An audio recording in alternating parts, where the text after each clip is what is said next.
Assalamualaikum warahmatullahi wabarakatuh. Ya, selamat pagi.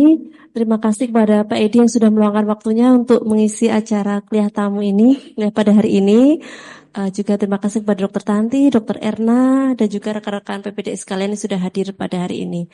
Nah, pada pagi hari ini kita semua akan mendapatkan kuliah dari Pak Edi mengenai bagaimana inovasi pemanfaatan AI dalam penulisan karya ilmiah. Ini hal yang sangat menarik karena sekarang kan AI sedang gencar-gencarnya dan kita harapkan kita nggak ketinggalan di situ. Bagaimana kita bisa memanfaatkan AI dalam penulisan karya ilmiah kita atau kalau PPDS mau submit jurnal dan sebagainya. Nah, tanpa berlama-lama, saya rasa kita akan sudah tidak sabar juga untuk mendengarkan paparan dari Pak Edi.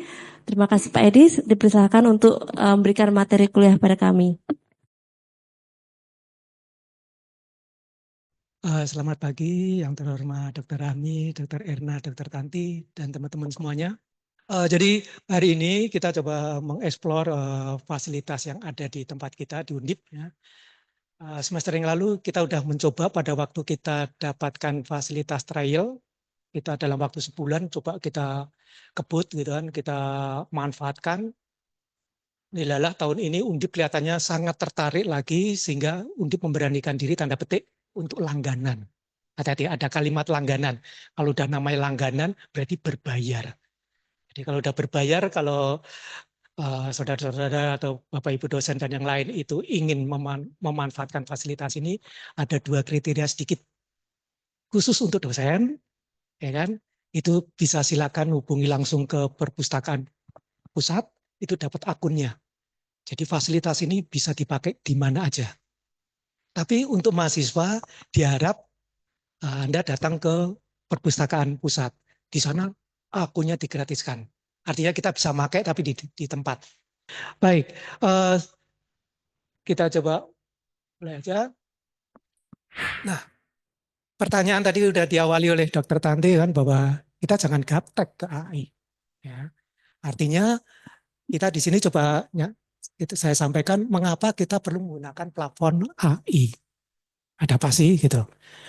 Nah, dari beberapa informasi yang coba saya rangkum, karena saya juga mencoba ngikutin beberapa kegiatan terkait dengan fasilitas pemanfaatan dan kurang lebih dan penggunaan dan macam-macam dari AI, kira-kira kalau bisa saya rangkumkan itu adalah pemakaian AI kini makin penting karena kemampuan dalam mengolah data besar. Jadi datanya itu besar sekali. Jadi ya. Terus yang kedua, meningkatkan efisiensi. Karena dengan data yang besar sekali itu kita dengan waktu hitungan detik kita bisa dapatkan semua. Jadi kalau dulu kita harus download satu-satu, enggak jadul itu. Sekarang ada AI. Ya. Dan memberi wawasan berbasis bukti. Nah ini. Jadi data besar ada referensi yang diberikan, hanya saja bukti ini harus divalidasi. Jadi jangan ditelan mentah. Ya, jadi kira-kira itu kenapa kita harus menggunakan platform AI. Hari ini moga-moga cepat ya, saya bisa sampaikan ada 9 yang mungkin secara bertahap baik khusus untuk pemula, maupun yang lain yang sudah expert atau sudah mendayagunakan pemakaian ini. Jadi yang pertama kita mengapa perlu penggunaan AI. Yang kedua, apa sih yang Undip fasilitasi dengan AI ini? Cermat dan tepat memilih platform. Mungkin sejauh ini kita baru lihat kan ChatGPT cukup, DeepSeek cukup. Tunggu dulu, platform AI itu macam-macam. Nah, apa yang baru di Scopus AI? Ini yang menurut saya agak menarik dan satu kelebihan sekali. Scopus AI ini ada sesuatu yang tidak semua orang kadang-kadang ngeh karena informasinya di belakang. Jadi kita kadang-kadang cuma ngelihat di depan, gini sih biasa. Ternyata di belakang itu ada sesuatu yang keren menurut saya. Ini sangat membantu untuk teman-teman yang lagi menyusun proposal. Sangat membantu. Kedua, menyusun buku. Sangat membantu. Ya kan? Terakhir, kita akan coba eksplorasi dengan kalimat satu kata. Dengan eksplorasi dengan satu kalimat. Yang ketujuh, fasilitas dalam Scopus AI. Ini coba saya breakdown kan ada 13 tahapan ya dalam Scopus AI. Dan catatan kecil terakhir ada latihan. Baik, kira-kira itu isinya. Nih, ada beberapa catatan singkat mengenai pemanfaatan AI ya. Misalnya dalam dokter, ya, itu membantu dalam diagnosis dan macam-macam. Oke, itu AI bisa karena ya. Dengan catatan, memang ada catatannya yang menarik juga bahwa di sini peran dokter itu penting dalam mengambil keputusan. Jangan semuanya ikutin apa yang di AI. Karena kembali lagi AI ini jangan dipercaya dulu kalau kita nggak ngecek. Nah disitulah human-nya keluar bahwa dokter itu penting. Artinya pengambil keputusan. Tapi untuk mengambil keputusan bahwa ini hubungannya ini dengan ini, kita butuh AI. Dari mana sumbernya, apa aja, siapa aja yang pernah ngomong gini, kita butuh AI. Jadi intinya di dalam pemanfaatan AI itu, perankan AI sebagai asisten pribadi digital. Hati-hati. Terus yang kedua, berikutnya saya tadi sudah sampaikan, jangan 100% percaya. Tapi yang kita manfaatkan adalah kecanggihan teknologinya, bahwa dia cepat sekali. Ya. Baik, berikutnya, nah yang kedua adalah apa yang Undip fasilitasi. Ya. Nah, kalau rekan-rekan coba membuka ya di fasilitas Undip, ya jurnal yang dilanggan Undip, itu di bagian tengah, kalau di atas itu jurnal, di bagian tengah itu ada tools. Ini semua tools yang ini semuanya ini, wow keren, dilanggan Undip.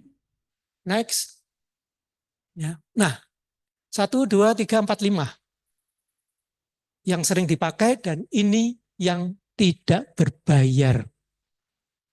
Nah, artinya berarti kita harus cermat dan tepat memilih platformnya. Ya, jadi kalau sejauh ini kita gunakan cukup ChatGPT atau DeepSeek, tunggu dulu. Dia tuh masuk kriteria yang mana? Jadi jangan keliru.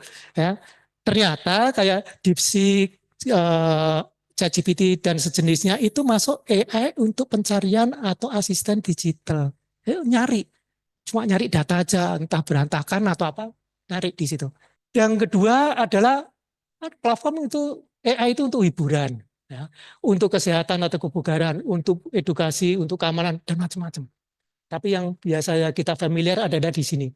Dan di sini dia fungsinya adalah sebatas pencarian dan sebagai asisten digital tertentu di sini, ya. Baik, ini satu contoh saya nanya dengan ChatGPT, cuma satu kata, nggak jawab dia, jawabnya cuma gini. Saya bilang stroke. Karena apa? Di ChatGPT itu kita punya rumusnya. Harus apa konten ini ada 3 rumus dan itu semua orang tuh mengeluarkan rumus. Ya kan? Tapi kalau nggak tepat ya nggak pas. Nah ini satu contoh saya kasih kata stroke. Artinya apa? Kalau ada satu kayak gini berarti oke, kalau gitu saya mau tuliskan di sini stroke terkait dengan teknologi atau stroke atau bagaimana penanganan. Nah ada 2 kalimat atau kalau saya bahasa di dalam penelitian ada 2 variabel berikutnya lah yang mengikuti. Ya, jadi stroke oke, variabel berikutnya apa? Ya, sebagaimana kita ketahui bahwa suatu penelitian itu adalah hubungan antara 2 variabel atau lebih. Kalau cuma satu variabel nggak bisa kita cerita. Tapi juga jangan banyak variabel, kita pusing. Terus yang kedua, agak pinter sedikit ini, DeepSeek. Makanya sekarang lagi promo, bukan promo, lagi booming. Saya tanya stroke itu, dia jawab asal aja. Terserah apa data yang dia punya, itu dijawab. Berikutnya Google Scholar, mungkin kita familiar. Saya nulis stroke, di situ kita dipandu. Mau stroke yang mana nih? Tapi kalau di sini dengan Google Scholar, wah kita harus memilah gitu, yang mana gitu. Ya. Terus kalau saya pakai Lexicity juga sama, cuma tampilannya beda. Ya, dia masih tanda petik banyak sekali informasi, segala informasi dia informasikan ke kita. Cuma di sebelah kanan kadang-kadang dikasih sedikit visual. Nah, Connected Papers, kalau yang di sini ya, contohnya Connected Papers ini, saya ingin tahu artikel yang terpilih katakanlah, ini kira-kira kayak gini. itu hubungannya dengan yang lain itu kayak apa. Dia mensitasi siapa, dia disitasi oleh siapa, berapa banyak yang dipakai orang ini. Nah, kita bisa tahu. Oke, sekarang kita masuk ke Scopus AI. Next. Nah, apa yang terbaru? Ada emerging themes. Jadi ada prediksi atau tema-tema kelanjutan. Oke. Nah, oke, kita coba review sedikit, mulai dikit ya. Jadi masuknya ke sini ya, jurnal, ada Scopus. Nah, sejauh ini yang saya coba bedah semuanya baru Scopus inilah yang melengkapi dengan fasilitas AI. AI yang renyah itu di sini karena semuanya dikit-dikit mau Scopus berapa gitu. Nah, kita di sini ya. Nah, ini bayangkan, tadi kalau kita nggak masuk ke Scopus AI, masuk ke Scopus biasa, ya kan, yang web scope, kita nulis saja stroke, kita hampir 1,5 juta data, karena kita cuma satu kata. Nah, yang AI, ya, itu di sana ada tulisan new, ya. Kita tadi coba aja ketikkan di sini apa yang mau kita cari.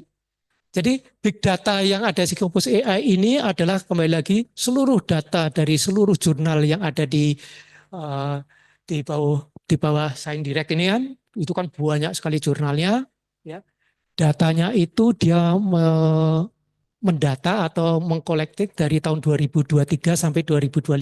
Nah, untuk itu saran saya nanti kalau menggunakan seperti gini, misalnya saudara-saudara ingin melihat permasalahan apa, tulis saja lengkapi di sini. Referensi apa? Tunjukkan referensi dari tahun sekian sampai sekian, sebutkan aja.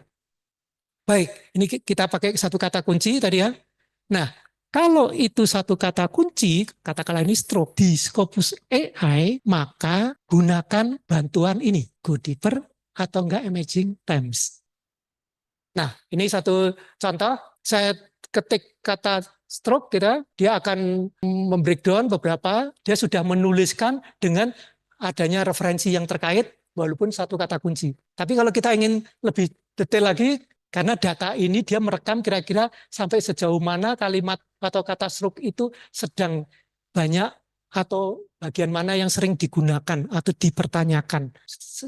Semakin kita sering ngeklik atau memakai fasilitas ini, semakin detail dia nanti memberikannya. Di emerging times ini, nah di sini dia akan memberikan beberapa hipotesis yang berpotensi. Di dalam Scopus AI ini sebagai informasi, kita nulis dengan bahasa apa aja bisa. Nanti deskripsinya ya sama, bahasa Jepang ya bahasa Jepang. Hati-hati nanti saya pelan-pelan ya nanti saya sampaikan. Kalau kita cuma satu kata, dia di sini nanti ada penjelasan sedikit yang dia akan cari adalah stroke dalam artian apa. Dia cuma dua mungkin, definisi dan dampak. Padahal kita nggak butuh dampak lah. Makanya lengkapilah. Jangan stroke aja, apa yang mau dilengkapin gitu. Kalau Anda nulis stroke gitu aja, ya untuk dia sementara waktu dia mungkin nulisnya apa dan apa. Itu nanti ada keterangannya di bawah di sini ya. Jadi kembali lagi jangan cuma percaya ngetik kalimat itu terus yang ini Anda ambil. Karena apa? Di sini dia udah ngasih di bagian atas itu dia udah ngasih eh, batasannya yang mau diinformasikan hanya ini dan ini. Kalau kurang, nah kalau gitu Anda tambahkan dulu kalimatnya ya, maka akan sesuai dengan apa yang dimau. Nah, apa saja faktor risiko yang menyebabkan stroke misalnya gitu kan. Karena tadi saya di awal itu saya bilang stroke jangan stroke ya. Saya tak ngambil inilah di Go Deeper. Cobalah saya tak tanya apa saja menyebabkan stroke gitu. Nah, kalimat ini saya masukkan ke dalam Scopus, ke dalam pencarian data nanti akan keluar lebih detail, lebih tepat. Nah, contoh ya, ini saya sudah masuk ke Scopus AI. Ini saya menggunakan kalimat yang tadi ya. Saya ketik ya, bisa diambil dari Go Deeper tadi saya sampaikan. Nah, di sini ya ini khusus untuk yang pemula atau yang mungkin baru mengenal, kita coba belajar pelan-pelan. Di awal itu akan diberikan satu ringkasan apa itu stroke yang terkait tadi sedikit. Terus berikutnya mulailah dia mendeskripsikan apa yang dimau. Ya. Nah, enaknya di sini perhatikan ada angka-angka ini adalah data yang ada di sini, di sebelah kanan. Begitu kita klik angka 3, maka data yang sebelah kanan referensinya mengarah ke 3. Jadi kalau kita nggak ngeklik, ya udah, ini tulisannya referensi 1, 2, 3, 4, nggak tahu gitu. Tapi kalau kita coba, saya tak lihat yang nomor 1, itu nanti yang di sini ketemu nomor 1-nya. Nah, bagusnya sampai di sini itu apa? Sampai sejauh ini dari data awal, langkah awal ini kita udah diinformasikan ada 13 referensi yang terkait. Ya akan nyampaikan ini. Nah, di samping kalau ini kita lihat tadi referensi, ini yang kelihatannya tahun ini juga baru, dia bukan hanya referensi aja, tapi kita diberikan foundation dokumennya. Jadi dokumen prinsipalnya apa nih untuk itu kita diberi. Jadi bukan hanya artikelnya toh, tapi mungkin buku, mungkin apa yang sering dipakai dari apa untuk sitasi-sitasi ya, seperti ini sampai 2.300 sekian sitasi, 700 sekian. Kalau artikel kan paling banyak 700, 650 atau apa, bahkan satu, bahkan yang terbaru mungkin belum. Tapi ini adalah sering dipakai. Kayak katakanlah buku wajibnya kita ya. Itu sama dia disampaikan bahwa kalau tema ini buku utamanya adalah seperti ini. Nah, tadi saya sudah sampaikan bahwa nomor 1 itu adalah artikelnya, dia akan langsung fokus pada referensi 1. Kalau kita ingin lihat referensi 1 ini, di sini silakan buka dokumennya, klik gitu aja lagi. Ini enaknya kalau kita diundip, semua dokumen bisa kita buka. Kiat saya adalah biasanya saya nyari dokumen itu komplit dulu, ya. Misalnya saya butuh 5 yang utama, saya download. Habis saya download, saya masukkan ke ChatGPT kalau enggak DeepSeek. Di situ dia upload. Terus saya suruh mereka mentabulasi. Yes, akurat. Dan tabulasinya keluar. Karena di sini nggak bisa. Nah, enaknya tadi setelah kita buka, saran saya, makanya tadi saya sampaikan di perpustakaan Undip itu kita dibimbing, itu diantaranya kita dibimbing nggak sekedar sampai di sini.